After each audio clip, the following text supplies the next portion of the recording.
అబ్బాబ్బాబ్బా! ఇది కదా అసలైన నెల్లూరు చేపల పులుసు. చాలా బాగుందండి. నేను ఎప్పుడు తినని కూడా టేస్ట్ చూసాను. అస్సలు నీసు వాసన లేకుండా అద్దిరిపోయే టేస్ట్ తోటి నెక్స్ట్ లెవెల్ అండి. టేస్ట్ అంత బాగుంది. ఇప్పుడు ఈ నెల్లూరు చేపల పులుసు ఎలా తయారు చేయాలో చూసేద్దాం. దానికోసం నేను ఇక్కడ 1 కిలో వరకు చేపలు తీసుకొని ఉప్పు పసుపు వేసుకొని నీట్గా కడుక్కోవాలండి. ఇప్పుడు ఇందులో 1/2 టేబుల్ స్పూన్ కారం, 1/2 టేబుల్ స్పూన్ పసుపు, కొంచెం ఉప్పు వేసుకొని కలిపేసుకోవాలి. బాగా కలిపేసుకొని పక్కన పెట్టేసుకోండి.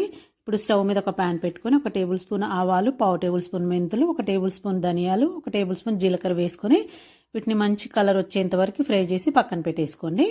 ఇప్పుడు వెడల్పాటి మందంగా ఉన్న ఒక గిన్నె పెట్టుకొని కొంచెం ఆయిల్ ఎక్కువగా వేసుకోవాలండి. ఆయిల్ వేసుకొని 1/2 టేబుల్ స్పూన్ ఆవాలు, 1/2 టేబుల్ స్పూన్ మెంతులు వేసుకొని ఫ్రై అయిన తర్వాత ఒక 3 ఉల్లిపాయలు సన్నగా కట్ చేసుకొని వేసుకొని అందులో కొంచెం కరివేపాకు వేసుకొని మంచి బ్రౌన్ కలర్ వచ్చేంత వరకు ఫ్రై చేసుకోవాలి. ఇప్పుడు ఇందులో ఒక 2 టమోటాలు, 2 ఉల్లిపాయలు మిక్సీ పేస్ట్ లాగా పట్టుకొని వేసేసుకొని అది కూడా ఫ్రై చేసుకొని ఆయిల్ బయటకు వచ్చేంత వరకు ఫ్రై చేసుకోవాలి. ఇప్పుడు అందులోనే ఒక 1/2 టేబుల్ స్పూన్ వరకు పసుపు వేసుకొని తగినంత ఉప్పు, ఒక 2 టేబుల్ స్పూన్ల వరకు కారం కొంచెం ఎక్కువగా పడుతుందండి. కారం వేసుకొని అది ఒక 2 నిమిషాలు పచ్చివాసన పోయేంత వరకు వేయించుకోవాలి. ఇప్పుడు ఒక పెద్ద సైజు నిమ్మకాయ సైజు అంతా చింతపండు నానబెట్టుకొని దాని పులుసు తీసుకొని వేసేసుకోవాలి.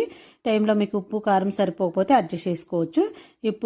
వాటర్ వేసిన తర్వాత అవి మరిగిన తర్వాత అందులో చేప ముక్కలు ముందుగా మ్యాగ్నేట్ చేసి పెట్టుకున్నాం కదా, ఆ చేప ముక్కలు వేసుకొని అందులోనే ఒక 5 పచ్చిమిర్చి మధ్యలోకి చీల్చుకొని వేసుకోవాలి. అందులోనే ఒక చిన్న మామిడికాయ లావు ముక్కలు కట్ చేసుకొని వేసుకొని మూత పెట్టేసుకోవాలండి. మూత పెట్టేసుకొని మీడియం మంట పెట్టుకొని చక్కగా దగ్గరికి వచ్చేంత వరకు ఉడికించుకోవాలి. ఇలా దగ్గరికి వచ్చిన తర్వాత మనం వేయించి పెట్టుకున్నాం కదా ముందుగా ఆవాలు, మెంతులు అవి పొడి చేసేసుకొని ఆ పౌడర్ ఇందులో వేసుకొని మరో 5 నిమిషాల పాటు చిన్న మంట మీద ఉడికించుకున్నామంటే మనకి నెల్లూరు చేపల పులుసు రెడీ అయిపోయిందండి. Next level.